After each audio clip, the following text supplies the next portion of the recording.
Hey, this is Coach Marty, And this is Lori. and it's time for That Sports Couple. What?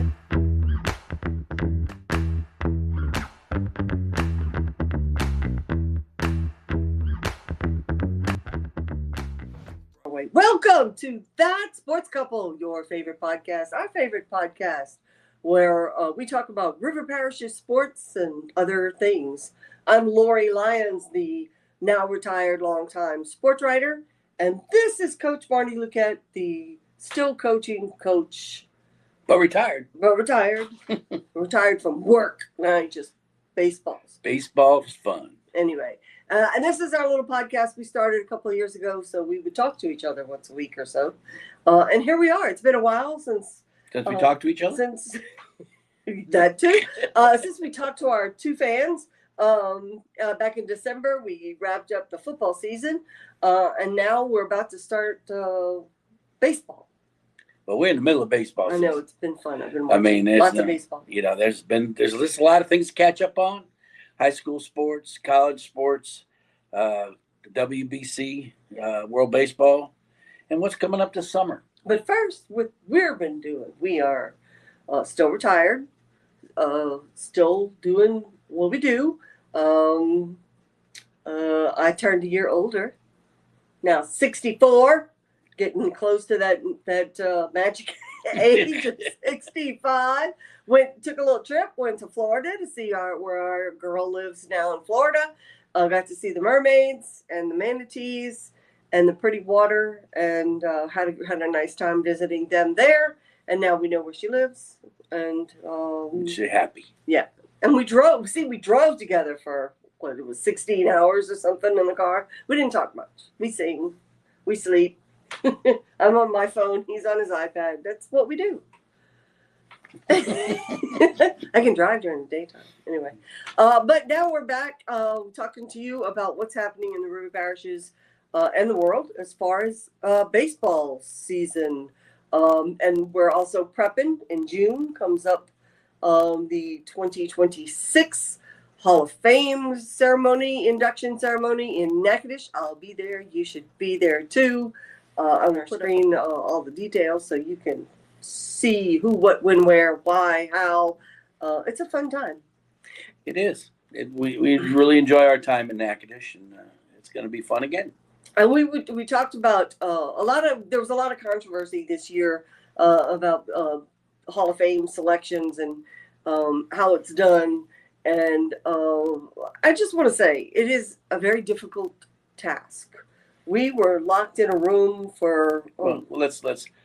What drew this attention to Hall of Fame selections was the NFL's Hall of Fame selections where they left out Coach Bill Belichick. Yes. And you thought he was a slam dunk, can't miss, and he did not get inducted. And there were questions about how it's done. And Lori's going to share with you how they do the Louisiana Sports Hall of Fame. Well, we're sworn to secrecy, but if you've ever seen the movie Conclave, it's kind of like that. We're locked in a room together. We have people that we have a list of names, and everybody says, well, I think this guy should be it, and I think that guy should be it, and you should vote for this guy because this, and everybody makes their case, and then everybody votes.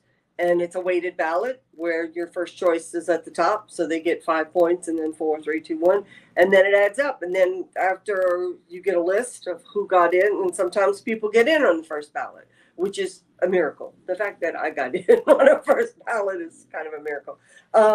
But then you, after that, you look at the list, and then you start whittling down. Okay, these are the people who made the first cut. Who am I going to vote for next, and how am I going to vote for it? And then it becomes just mathematically challenged, because if you vote in 5 or a 1, it's going to depend on whether or not they get in and how quickly they get in. But it took us a good 8 hours, I believe, from noon. No, maybe not that, about 5 or 6 hours from the last time we all got together to select our choices. And there was no fisticuffs. We've had some shouting and some disagreements, but there's no bloodshed. Well, but your original list is 100 names, over Oh, 100, it's over 100 people on the ballot. Yeah. And then it gets narrowed down to, you know, And 40. it's by categories: baseball, Yeah. coaches, old timers, wrestling, rodeo, and Louisiana. We got fisher people, we got bowling people, we got sailors, we've got yachtsmen, track and field, football, baseball, basketball, and then you have to break it down men and women, because for a long time only men got in, and so they are trying to kind of even out the playing field a little bit by saying, hey, okay, we got to pick at least one woman to get in. And so Well, there's plenty of deserving. Oh, absolutely. I'm not saying they're Yeah. not deserving, but for a long time, nobody even considered them. So there is a mechanism to try to make up for a little bit of that discrepancy. But, there was one year when we were there and we looked up at the stage and it was all men. And we were just like, something wrong with this picture. But anyway, so that's how that's done. And then I also wanted to kind of talk to our audience a little bit about, there was a lot of grumbling when the all state teams and all district teams come out. There's two different teams. Well, actually, there's several, but there's the Louisiana Sports Writers Association all team, and then there's the coaches all team. The sports writers, this is how we used to do it. We call our coaches, who are you nominating? Who are you putting up? Some coaches say, I only got 2 guys that are worthy, and they'll give it to you. Some coaches will say, my whole roster. We won state, we should have everybody. Well, it doesn't work that way. But they have to give names, they have to offer stats. Some of them say, oh, I don't have any stats. Well, how am I supposed to vote for him? He's good. Like, how am I supposed to vote for your player if you don't have how many yards he rushed for or how many catches he had?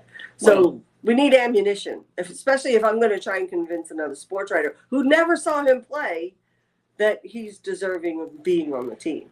And lots of times, even when the positions that don't have stats, like on offensive line, I mean, it's based on your running back, how many, or your quarterback, how well they were protected and how many yards they had, whether you deserve a player on there, and then that player is collected by his own coach. Well, if you have a running back, if you're putting up a running back about 1,000-yard season, the next question your sports writer should ask is, well, who was your best offensive lineman? Mm-hmm. And sometimes you might have more than one, right? But you can't get all of them usually. Well, the chances of 2 or 3 of the best linemen in the state to be on the same team is not real strong, because there's great linemen all over the place, even on teams that didn't have great seasons. That's absolutely correct. Yes, but if you have a really good running back or a really good quarterback, then chances are you had at least one guy blocking. And even the coaches selection is tainted because they also utilize that to get the coaches to join. So if you don't join the coaches association, then your player is not eligible to be on the team. That's it. If your kid is not on the coaches all-state team, your coach didn't join the coaches association. And that comes into play too. Maybe. So, and I liked that better when I was doing it, when I was coaching, especially when I was at Destrehan, and I had plenty of players that deserved to be on it, was because they didn't hold it to a certain number. Like the sports writers use, like 14 positions. The coaches, if we thought guys were deserving, they were deserving. We added. We didn't, because we weren't limited to a we formula. went by position. Yeah. We weren't limited to a formula. So if we had 6 pitchers that were really good, that has happened. We went ahead and put 6 pitchers that were deserving to be on the team. Or 4 catchers. Mm-hmm. No, we had 2. It was 4 pitchers, 2 catchers, all your infield. And sometimes we did go by position, first base, second base, third base. Sometimes we would go by infield. We did have that flexibility. And then you end up with a guy who's the outfield and then utility. Who's the 3rd best first baseman. They only picked 2. And so they drop him down to utility. And he never played anything but first base all year anyway. Our utility player was not a true utility player, which is a person who plays many positions. Our utility players on the team were just the next best players that didn't make it on the first round by position. And that used to get some people in a tizzy as well. So you can see the dilemmas that they go through. And it's hard to explain. And then, newspaper editors would say, okay, well, you have to conform, you have to follow the same formula for every team. So you have to have an all-district team, then you have to have your all-region team, which was all river parishes, then all-metro, then all-state. And if you didn't make all-district, you're not going to make all-state. And if you didn't make all river parishes, you probably won't make all-state. But that's not always true, because you can have a guy from Letcher who's a really good first baseman, and he should make their division team, but he doesn't make all metro because two of the big schools have guys. Absolutely. So he gets left off of that. Now he's not eligible, and he is the best first baseman at their level. So it gets tainted. There wasn't this that Marshall Falk didn't make all metro, and he every time Ted Lewis sees him, he gives him a hard time. He didn't make all metro because he got beat out by another player who was better, who had more stats. And yes, we know sometimes coaches fudge. Well, but Marshall Falk in high school, he may not have been a great player. No, he was a tremendous player, believe me. Because he was in our district. We had to play against him every year. I was still in high school. They would use him at quarterback, and then they use him at running back, and they'd stick him at receiver. And you knew where the ball was going because the ball was going to be in Marshall's hands. But he wasn't surely just a running back at the time. So he probably would have been a great utility guy by name, but his stats weren't that good because, to be honest with you, Carver wasn't that good. Right. There you go. And then you got a guy like Ed Reed who played quarterback, kick returner. I think he punted. He was a running back sometimes. And then he played defense. Where do you put him? You have to pick. You can't make it at all positions. Right. Which sometime in the 90s, somebody invented the athlete position to cover guys like that. Like, he doesn't really fit in one hole. And Marshall would have felt that same category. Yeah, but I don't think we had it when he started. No, I'm just saying, and so, but that's how it's done. And I just wanted to kind of give you a little insight into how Halls of Fame and all teams work, especially as we're getting ready to get into baseball season. You can look back at your football team and say, "Oh, okay, it makes sense now," or "I still don't get it." I still don't like it. Well, I mean, you've got to have a system. There has to be a system. And look, the sports writers who select the Football Hall of Fame and the Baseball Hall of Fame, they do it by mail, like email. They don't get in a room. We get in a room and duke it out. And and even in the high school stuff, I mean, if a player is so good or has such a fantastic season, and his coach didn't join the coaches, it's called a lot. And the coaches didn't, they still go ahead and put him in, and that's what happened. They'll find a spot for him. Yeah, they'll do it anyway because they look stupid if they have if the best player in the state doesn't make the team. You go, come on, really?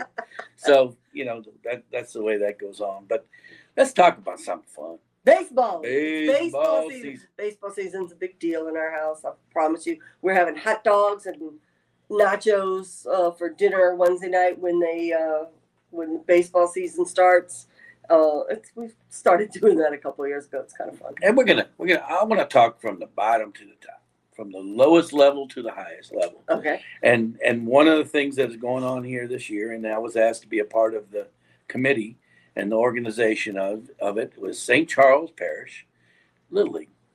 Little League, real Little League, not just Little League lowercase, like, oh, I played Little League. No, this is Little League. Little League, and we actually are using players from both St. Charles and St. John Parish. And super team. The criteria was, I don't know about that. The criteria is that you had to either live in either of those two parishes or go to school in those two parishes. And of course, there's 12 and 11, 12 down to 9 is what they're using. And it's boys and girls. We've got the softball as well as baseball. And it's going to be fabulous to see the first day, the opening day of the season is one day away. Tomorrow night. Cool. Tomorrow night's the first games for the Little League in St. Charles. Who gets to throw out the first? It's going to be very. I'm sure if they're smart. They'll let the director of St. Charles do it, but he should, or the parish president will come out. Yeah, there you go. But tall guy. It's going to be fun. It's going to be fun to see. And basically, they're bringing a lot of kids back that went off to play travel baseball, and a chance to go to Williamsport. Yeah, and be on TV and play in the World Series. Is the draw. Now, just like American Legion Baseball, the toughest part is getting out of Louisiana. And we're surrounded on both sides by two fabulous Little League programs in the Jefferson Parish's East Bank program and Ascension Parish's program out of Gonzales. So the same thing we used to have in the old days. It's still a battle to get out. If you can get out of Louisiana, you got a chance to get to the World Series. But it's always hard to get out. So it got so, this is my opinion, everything got so watered down. You have so many leagues. You have rec leagues. You have travel ball leagues. You have private leagues. You have independent leagues. You have Dizzy Dean. You have Babe Ruth. You have kids going to World Series. They do that every weekend nowadays. So it wasn't a big deal. But to make it to the Little League World Series or the American Legion World Series, that's a big deal. Well, it's hard. It's a competition from a district. You have to win your district and then move on to the regionals and then win, go to state, then the regionals. And then, it's tough. And American Legions, they jump right in at the state level. And then they go to a region. And if you win your region, you go to the World Series. He's been to the World Series. But the region is the state tournament was harder than the region was. One year when I was at Gonzales, and we were one of the teams that did make it to the World Series. I was traveling around, and I wanted to see what everybody was doing. So I asked the Alabama guys, the Mississippi guys, the Tennessee guys, what are you all doing to prepare yourself? And they said, we have tournaments. We each take a weekend of having a tournament. You come to us, and then we all return, and we come to you. I said, I want to be in. So they did. So I went to Tennessee and Troy, Alabama, and we went to all their tournaments. And then I had one. So I brought them to Louisiana. I brought 4 state champions to Louisiana, and I took the top 4 Louisiana teams, Jesuit, ourselves, the Hogs from Southland, and Petalval then with Danny Reams, and we played those teams. Each of us played all 4 of them. They won 1 game. The out-of-town teams? The out-of-town teams won 1 game.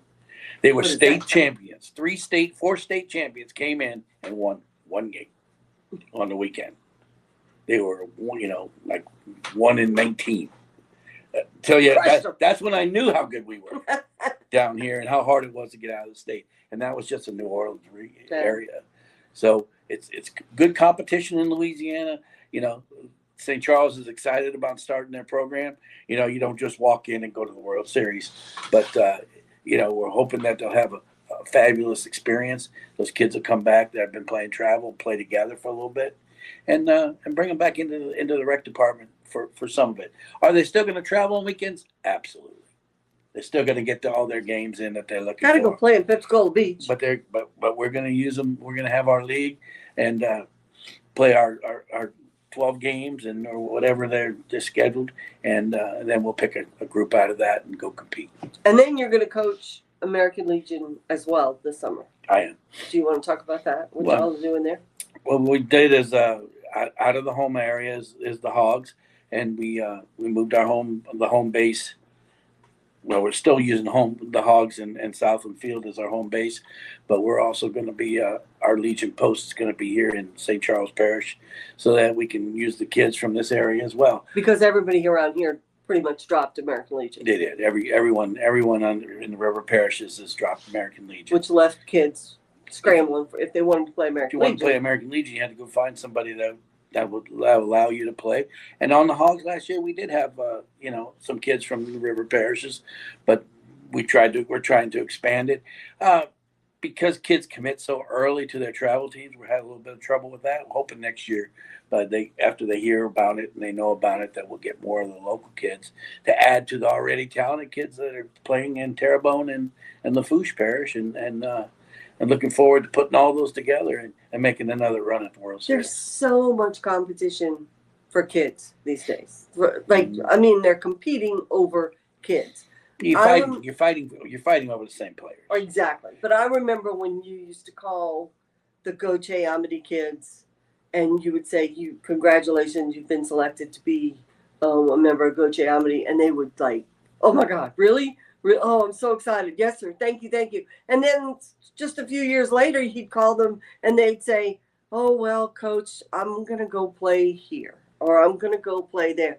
And it used to be like the goal was to be a Goche Amity player. And then it became well, I could go play over here and do better, or, you know. I want to play with my friends. Play with my friends. You know, and then that's when I kind of backed away from it. Yeah. You know, I mean, that was my favorite part. I'd listen to you call the kids. And it was a passing of the guard. If you made the Goche Amity team and you later in life you told someone you were on, you made that team. Wombats forever. They would get so excited because it was like, okay, you arrived. You know, you might be the starting player for Saint Amant, and have to wait till your senior year even to get on the Goche team and be a really good player. You just had to wait because there were so many good players in Ascension Parish. I used to love listening to him call the kids. So I made them put them on speaker so I could listen, and they get choked up. Oh, absolutely. So excited. Mm-hmm. And then just a few years later, he'd call them and go, well, coach, thanks for the offer, but I'm going to go play. Like, what? And that's when I realized that travel baseball had taken over. Yes, exactly. Times have changed. And don't get, I had guys turn me down. We would go in and play in their tournaments, in the travel tournaments. They'd be on the other team. We beat them. He had fun doing that too. And we beat them. And I'm like, should have came with us, dude. And they're like, yeah, but I'm with my friend and I'm having fun. All about friendships. Hey, if you want to go on vacations every weekend, and that's what they're, see, we're playing for something. We're playing for real. Yeah. We knew at the end you had to win to keep going.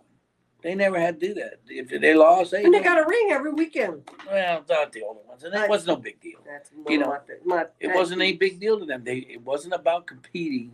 It was about playing and having fun with their friends, and that's great. But you got to learn how to compete. You got to learn how to be a competitor, and you got to realize that sometimes you play for things that matter, and if you don't succeed, you lose it. Life is like that, and we're raising a generation that says, oh, well, we lost this week. Well, there's another one next week. There wasn't another one after that for us. Yeah, when you lost, you were done. But talking about fun, believe it or not, we got Mr. Baseball, Grumpy over here, Mr. Baseball Purist over here, into the Superdome to see the Savannah Bananas. It was not easy. He did not go 100%. He did not go 100% willingly, but his daughter they trapped me. You know how they trapped me? My granddaughters came. His daughter got the tickets, and she said, I'm taking you, Lola, that's me, and the grandkids, and we're going to go watch. And for a chance to go to hang out with the grandkids and something like that, I could not pass it up. So, Coach, what did you think? That's a lot of people, 70,000 people. They sold out 2 nights in a row. It was fun. It was an event. It was loud. They did a lot. The music played through the innings. Let me say this. If the baseball wasn't good, it wouldn't work. True. It would not work. But those guys are talented. The guys they selected, they do a lot of backflips and dancing and all that kind of stuff. But, a high chopper to shortstops to his backhand, and he charges it, scoops it, throws it on the run, throws the guy out. I'm like, that's a great play anywhere. So the guys could play the game, and that was fun to watch. And they add theatrics to it, but that's okay. Because they could really play. Now the pitching wasn't, they weren't throwing 95, but it was slider after slider, and they were playing for something too, because they keep standings and records. So they were playing to win. We weren't just putting on the show. Yeah, the night after we saw them, they had a 12-game win streak or something that ended. The Party Animals beat them. So, and look, I had fun. The music was crazy. It was loud. Part of the reason why I don't really love going to Tulane football games anymore is because they feel like they have to fill every minute with noise. You can't just listen to the Tulane band play. You have to listen to the crazy heavy music, which I love, but And then there's the screechy little announcers, and here's our sponsor, and here's the player of the game, and here's a VIP of the game, and it gets overload after a while. What I love about baseball is how quiet it is. I can read a book while watching a baseball game, and I do. And at home you read a book, and then you hear, and you look up, and you can watch the play. I love that. I love baseball because it's nice and serene. She's not watching pitch to pitch. No, he does. I don't watch pitching. I know. Did he hit it? Did he catch it? That's what I care about. Rewind. He does that too. Watch this pitch. But they show a replay if it's controversial. So there you go. So I don't need to watch every pitch. But it was loud. It was fun. The music was fantastic. They try and fill every second with something, which is a good thing and a bad thing. I did have fun. I went to the games in the Superdome in the 80s or 90s, whenever they were. Used to go to the Busch Classic where the colleges would play, and I saw the Giants, San Francisco Giants, play their game in the Superdome. I mean, everybody said, the Dome is not the place for baseball.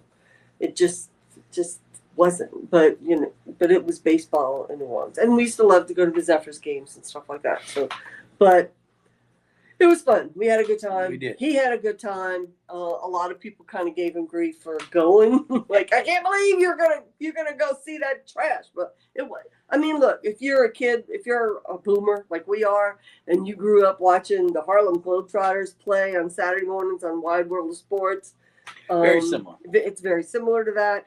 And when the Globetrotters went to UNO to play a game, and this was early 90s, no, late 80s. I did go. I got a ticket. I said I wanted to go, and I went, and did not live up to my expectations, but I got to see him, and I've met a couple at the Hall of Fame, and I got to tell them, look, I grew up watching you. It was fun. So I love the Globetrotters. So think of Banana Ball as like the Harlem Globetrotters of baseball. And look, I wish we had thought of it, because that dude's a millionaire. 70,000 people, 2 nights in a row, merch. Oh my goodness. The dude definitely came up with a winning formula. I don't know what the price of all the tickets were. I know our tickets were $40. And yeah, they were reasonable. Yeah, that was. And the merch was reasonable. T-shirts were like $30, not $60. But he could have sold those tickets for a lot more than that, and he didn't. Well, I think on the black market they were going for more than that, but you can't. I don't know. Some people will pay anything to see what they want to see. Yep. Well, and we're getting close. It sounds terrible because here's our first show, and high school baseball has 2 weeks left.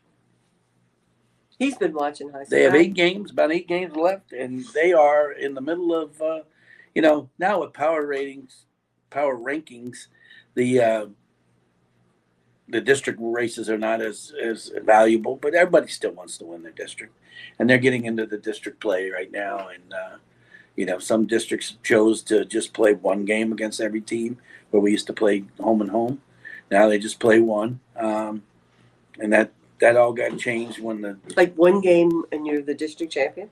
Well, one game against Terrebonne, one game against H.L. Boulevard, one game against Central Lafourche, and one game Hondo and Destrehan play one game.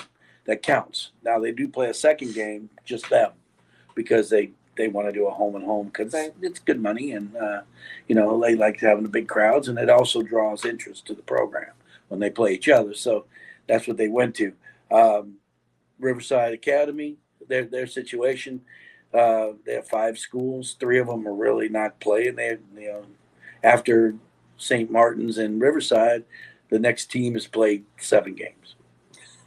So they're just going to play a 3-game set. Winner wins the district, and right now St. Martin's is the number 1 seed, power ratings, and Riverside's number 5. So they're not going to hurt each other's power ratings by playing each other 3 times. Yeah. And of course, the team that wins 2 of the 3 will benefit from the points. So, it's that's coming up this week, Tuesday, Wednesday, and Thursday. So that'll be fun to watch and see who is their champion. But St. Charles has got a pretty good district with Belle Chase and Shaw and them, and so they're playing still only playing one round. I want to. Riverside and St. Charles played. Was it last week? Yeah. Or last week, and it was a huge game, and they had not played each other in forever. And regardless of the outcome or who you were cheering for, that is a game that Lori Lyons, the sports writer, would have definitely been at. And there was nobody there. Nobody covered. It's so heartbreaking to see. I think Crescent City Sports did a write-up on it. It's just so difficult to see the prep sports coverage, the lack of it, because that's the game I would have been at. And if I wasn't, a mom would have called me and said, "Where were you?" Yeah. Especially from St. Charles. I didn't say that. But, yep. Hey, they wanted to see you there. Wow. They expected to be covered. You were They're at the big good. game. We're good, and it's a good game, and you should be here. And I absolutely agree with them. And it's a shame no one covers it anymore. Yep, it is a shame. But newspapers just aren't what they used to be. Well, and we'll move into Go ahead. the World Baseball Classic. Yeah, we've been watching a lot of baseball. College. Mhm. Luke Evell was on my TV last night, pitching for UNO against Northwestern. Did an outstanding job. We've been watching a lot of college baseball, and we watched the World Baseball Classic, which was fun. Luke, you watch the progression that Luke has gone through this year. Now, Luke played at Riverside for me, and then he went to Delgado, and he fought for a spot. He earned a spot as a shortstop there, and then just didn't play well. Didn't hit, didn't play defense. His sub came in, took his spot, and Luke ended up watching most of the season. Got a couple of bats here and there, but basically, yes, basically he had a chance, he had the opportunity, didn't get it done. And so he goes to the summer and he decides he's going to pitch again, which he had done at Riverside, but when he got to Delgado, they didn't need a pitcher. They thought they had pitchers. So he didn't pitch until the summer, and then he starts throwing the ball really well. Well, he asked me if I'd contact the coaches at UNO to see if they'd come out, and they did, and they ended up signing him. Yeah, great. Not signing him. He didn't get any scholarship money, but he got an opportunity to go over there. He goes out and he goes out in the fall, and he struggles because he hadn't pitched. I mean, he hadn't pitched much, So he starts the season very low down on their list of relievers, and he gets a chance to pitch. And when he does, he pitches well. He pitches well in Georgia, and then he turns around and he pitches against Southern. He puts in some solid innings, and he's not pitching in the big games. He's not pitching against Tulane. He's not, he's just pitching it, and he gets in against Alabama A&M, and he has 5 great innings. He ends up getting the win. This next outing goes out and has another strong outing. So this weekend they're in the conference play, and they bring him in a close game. And he gives them 4 quality innings, closes out the game. They are not able to catch up. They were down 6-0. They lost 6-5. So it was a good game. And he finished the game, and he kept them in the game. And but the point I'm trying to make is that here's a guy who was given an opportunity, and through his work and what he did during the games he got in, he earned more time. So he's earning the trust of his coaching staff, where they're putting him into different spots. I'm sure the next time he'll get a chance to come in a crucial spot. Like I said, he came in, it was 4-0 with 2 guys second and third, and those guys ended up scoring on sac flies. But he got his outs, and then he went through the next innings. He gave up a couple hits, but he didn't walk anybody. He rolled right through it. So he's earning the right to be on the field. And that's what's fun to watch a guy do that, because so many players want to complain when they don't play. What do I got to do? Well, what you got to do is when you get your opportunity, you got to get it done. Exactly. And if you get it done, you'll get another opportunity. If you get that done, you'll get, then you start falling in crucial spots. And it was just fun to watch that progression for him. And hopefully he'll continue to do well and get his opportunities at UNO. And, we're excited for him. Yeah. From the parent standpoint, though, coaches have to give these kids their opportunities. There was a I saw a thread this morning of a mom. They went, they paid their $1,500 or whatever for their kid to play volleyball. They went to a tournament, and the whole weekend the same kids played, and they never put anybody else in. So they've spent their fees, their hotel, their travel, their uniform, everything else. They get to the game, and the coach never ever gives them a chance to play. And I'm the sentimental one that says you gotta give them a chance. If you don't give them a chance, they can't prove that they deserve it. Well, the key term there was $1,500. Yeah, it was travel. If I'm going to take your money, I'm going to have to give you a chance to play. High school, you don't pay. I mean, you pay to get in. You might, there's some little fees, but nobody's making you do this.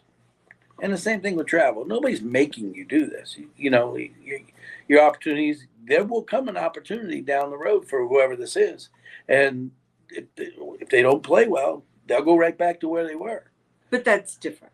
But it's the moms who say, well, shoot, my kid could have struck out. You're saying that, but you don't know what happened prior. I don't. I wasn't at practice. Didn't see him or the last tournament. True. You don't know what might have happened previous. Did they lollygag at practice, or are they complaining all the time, or I understand that because I'm a coach's wife. I understand that the starting spot is not just one on game day. Right. Yeah. Because they can't all play. I know, but they could be given a chance. Okay. Move on. I didn't want to go there, but let's. She takes us where she wants. Then you got that 27-17 game the other day where didn't they lead? They tell me because I don't Episcopal was playing Newman, and Episcopal was leading 17-10 going into the bottom of the fifth. By the end of not even the fifth didn't even end. Newman 10-run rolled. Yes. 17 runs. Trailed by 7, won by 10 in the same inning. Didn't you have a game like that at Destrehan one time? Oh, no. We lost to Eric one year. I subbed out and we lost. And that's why coaches don't do it. And once that snowball gets rolling, it's hard to stop it. I know, but when you leave your starting quarterback in, when you're leading by 30 and he breaks his leg in the fourth quarter, you wonder why. See, you got to do your damned if you do, you're damned. I got this for you. We lost a 10-run lead that game, and it took me 2 years before I put the subs in. Learned that lesson, didn't you? 2 years. 2 years before I put the subs in because they have JV games. They don't play JV games. I'm sorry. I can't lose another game because I put in guys, and they're good players. That game, the subs were good players. They just made mistakes, and it snowballed, and the pitcher walked some people, and the next thing you know, they started to hit, and then you couldn't stop them. And there it went bang, bang, bang, bang. Next thing you know, they had taken the lead, and then they bring in their stud, and he goes, "No, you're not today for you, Destrehan," and bang, it's over. And the coach he made the most of his opportunity. And the coach at Eric's calling everybody he knows. Yeah. To tell him he beat Destrehan. Yeah, I remember that. Because we were ranked top 5 of the state, and all of a sudden, and I don't blame him. I called everybody too, but now they're calling me. How'd you lose it? Did you wait? Is this right? You had a 10-run lead, and lost. Like, yeah, okay. You didn't have many of those, but you had a couple. Enough that Laura and I would say, "Let's go drive to get some ice cream." Leave him alone. Woo, yes, indeed. So, all right. What else? So the high school playoffs are coming up soon, and we're going to try to be more active here, in the next few weeks as we go forward. But not every week, but well. And of course, the World Baseball Classic went on, won by Venezuela. Venezuela. It beat the United States. The United States never did play well. No. In the whole series, they made their way to the championship game, but never really played like the quality of players they are, and that was disappointing. I expected them to hit better. I thought they pitched well, but in professional baseball now, it's 95, take him out, bring in another 95, take him out, bring in 101, take him out, and it's preseason time, not mid-season, not end of the season, and it's a hard little thing to do, but Well, I tell you what, those Latin American teams are fun to watch. And they had fun, and it seemed like it really meant something to them. Like they were very proud to win it. Well, little small countries, Yeah. the size of New Jersey, and they win the world. Yeah, they went crazy, Yeah. And the team that's been winning the most of those has been Japan, and Venezuela knocked off Japan too. So, and everybody had fun watching Italy. Italy Yeah. was fun to watch. They had fun.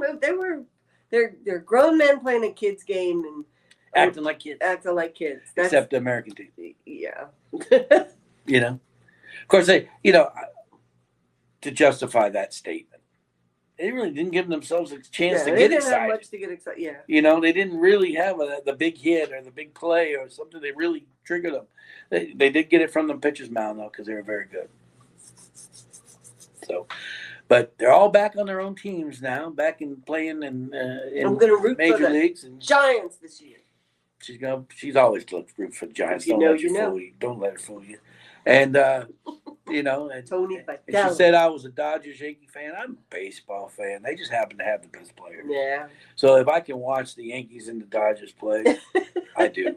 But it's fun to watch them all. And baseball is baseball, and especially when they're playing well. And nothing I like better than to wake up in the morning, on a weekday morning and go through my prayers and all that and get that done, and then move over to baseball and watch the highlights from the night before. I love it. I just think it's great fun, and it's what Did I do. you used to read the paper and read all the box scores? Yes, even as a kid. Yeah, As a kid. That was the box scores that used I to be will go in the paper. The college games, when I'll pull it up, and the first thing I go to is the box. I want to see who got multiple hit games. I want to see how many hits they got. I want to see how many walks. I go to the pitchers. I want to read his line. Right. I can tell more about the game by looking at a box than I ever do looking at play. Exactly. Yeah. When I do the Rougarou games, I watch them on a live stream because I don't go to the middle of Texas. And then once they post the box, I can write. I do keep score while I'm watching it, but once they post the box, that's when I can really tell you, okay, this is how the game was won. Mm-hmm. When he walked. Usually it's he walked 17, struck out 2. But that's where the like when you're peeling a crab, that's where the meat is in the box. And you watch those games like yesterday, the UNO game that Luke pitched in. When you look at a box, you can tell, okay, they scored it. They had multiple big innings. Crooked numbers. They were able to put up how many innings of crooked numbers were they? And there's a stat that says that 80% of games are one team scores more runs in one inning than the other team scores in the entire game. Really? Yeah, and it holds up to like 80%. And that game, Northwestern scored 6 in one inning and won 6-5. If you can hold that one inning down to 2 or 3, they win the game. You win the game. It's the big inning that gets out of hand. And in that inning, prior to Luke coming in, the pitcher giving up 1 hit, he'd walked 3 and hit 1. Well, he triggered that big inning. He made that happen himself. And that's the kind of things that I look for in a box. That's cool. All right, so we're looking forward to baseball season. And we're looking forward to Little League coming to St. Charles Parish. And we're looking forward to the baseball playoffs starting up. Good luck to everybody. Hope everybody gets to Sulphur. That's the goal. Yes. And we usually make the trip to watch the championships. 3 games in Sulphur. I used to cover it. Used to get paid to do that. Now I got to pay to do it.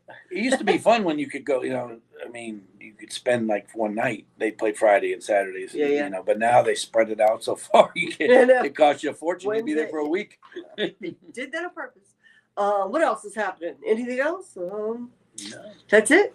That's it for now. Yep. We won't talk about LSU baseball. We'll save that for the next time. Hopefully they'll be playing better when we get there. They have struggled. Oh, well, we do have to talk about one person. Fellow member of my Hall of Fame class, Pulmonary, was relieved of his coaching duties this week. Poor guy. We love Paul. Marty and Paul went to college together at UNO. We were teammates. And they're good friends. They're good. They were teammates. And He was inducted into the Hall of Fame, the Louisiana Sports Hall of Fame in 2023, the same year I was. He comes after me in the Hall of Fame. And I feel his pain. You know, I mean, the first thing when he took the job was we all said, "What is he doing? Why is he doing this? He's playing golf. He loves life. Why would he? Why are you doing this?" It's the same reason I went to Riverside. Why are you doing this? Because you like to do it. You like the kids. You like to coach. You love what's going on. You like the way it feels. That's why you do it. It may not have been the perfect situation for you, and it obviously wasn't for him. And Riverside decided it wasn't the perfect situation for me, but I still loved it. And you do love it, and you want to be a part of it. And you love those kids, and you love watching them come from here to there. Yeah. And that's, we went and watched Riverside play this week, and I was very proud of the way they played really well. I'm very proud of the way they played because they're mine, and that's what makes it fun. I understand completely. I do. That's why he's still coaching. But he can't not. But here he is, the winningest coach and active coach in college baseball, and maybe South Carolina wasn't the greatest program, and it certainly wasn't in good shape when he took over. And in a year and a half, they asked him to leave. So it's tough, and I feel for him, and I understand, and I hurt for him because I know he was doing something he loved. Now he can go back and play golf. Yes, he can. And he'll go back to Baton Rouge. You think so? Oh, his wife's from Baton Rouge. Ah, okay. So he's going where his wife does. So see at the course, the university course out there. Paul, we love you, bub. Yeah. So hopefully he can come back to the Hall of Fame sometime and hang out with us in Natchitoches. You should go to Natchitoches and hang out. It's fun. The last weekend in June, this year's Hall of Fame induction ceremony. Yep. It'll be fun. So that's all we have. I just want to let you know we love you. And we love each other. 31 years married. We did that in 2025 as well. I don't have a job. Lucky you. Shame on you.